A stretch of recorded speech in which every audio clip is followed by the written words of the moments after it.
கொளத்தூர் தொகுதியில் தாவேக சார்பில் போட்டியிடும் BS பாபுவுடன் எமது செய்தியாளர் நந்தினி நடத்திய கலந்துரையாடலை பார்க்கலாம். கொளத்தூர் தொகுதியில் தாவேக சார்பில் போட்டியிடும் மூத்த அரசியல்வாதி VS பாபு நம்முடன் இணைந்துள்ளார். அவருடன் சில கேள்விகளை முன்வைக்கலாம். வணக்கம் சார். குறிப்பாக பல முறை கொளத்தூர் தொகுதியில் முதல்வர் வெற்றி பெற்றிருக்காரு. இதனால் நீங்கள் அவருடைய ஆதிக்கத்தை உடைக்க பல வியூகங்களை அசாதாரண உழைப்பை நீங்கள் முன்வைக்கணும். இதை நீங்கள் பிரச்சாரத்தில் எப்படி மக்களிடம் கொண்டு சேர்க்கிறீங்க?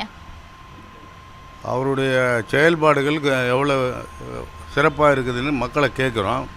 கேட்கும்போது அவருடைய செயல்பாடுகள் சிறப்பாக இல்லை, மன திருப்தியாக இல்லை. மக்கள் ஏழைகளுக்கான தேவைகளை இதுவரை பூர்த்தி செய்யவில்லை.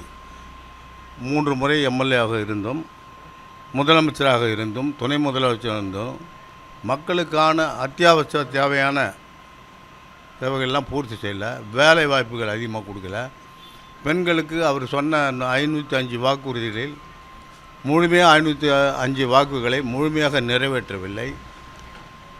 அதனால் இப்போ நீங்கள் குளத்தூரை சுற்றி பார்த்திங்கன்னா உள்ளே இருக்க இன்டீரியர் ரோடு பூராவும் பள்ளமாகவும் குழிகளாகவும், நீங்கள் எங்கே பார்த்தாலும் பார்த்தீங்கன்னா இதுக்கு காரணம் கேட்டோம்னா மெட்ரோ வாட்டர் நோண்டுறாங்க, எலக்ட்ரிசிட்டியில் ட்ரபுள் வந்தால் அதில் நோண்டுன்றாங்க, அதையும் தாண்டி சென்னை மாநகராட்சி நோண்டுன்னு சொல்கிறாங்க.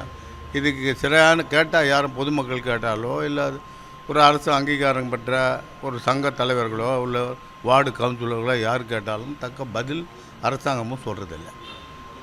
குறிப்பாக இந்த தொகுதியில் நீங்கள் மூத்த அரசியல்வாதியாக இருக்கீங்க. இந்த தொகுதியில் இன்னும் நிறைய நீண்ட நாள் கோரிக்கைகள் நிறைய இருக்குது. அது என்ன? அது மட்டும் இல்லாமல் நீங்கள் இந்த தொகுதிக்கு வெற்றி பெற்றால் என்ன மாதிரியான திட்டங்களை நீங்கள் கொண்டு வர இருக்கீங்க?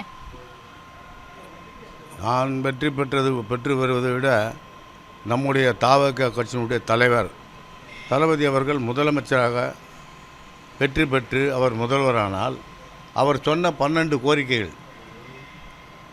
கோரிக்கைகள் சொல்லியிருக்காரு. என்ன சொல்லியிருக்காருன்னா, அந்த அம்மா ஜெயலலிதாவை கொடுத்த திருமண திட்டத்தினுடைய தங்கத்துக்கு தாலி 8 கிராம் கொடுத்தாங்க, அதை நிப்பாட்டிட்டாங்க.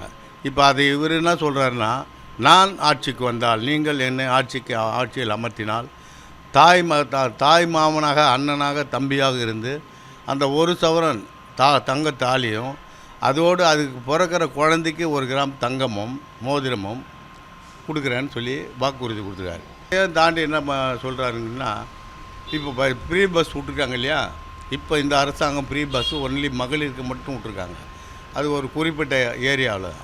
இவர் என்ன சொல்கிறாருன்னா, தமிழ்நாடு பூரா சென்னையிலேருந்து கன்னியாகுமரி போகலாம், கன்னியாகுமரியிலேருந்து சென்னைக்கு வரலாம், இந்த பக்கம் இருந்து ஆந்திரா பார்டர் வரைக்கும் தமிழ்நாடு பார்டர் வரைக்கும் போகலாம், எல்லா பஸ்களிலும் ஃப்ரீ.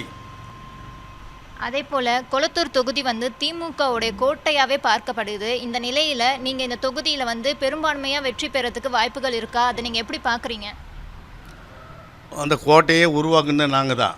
இப்போ இந்த பிளாஸ்ட் வந்த உடனே அந்த கோட்டை மாறிடுது.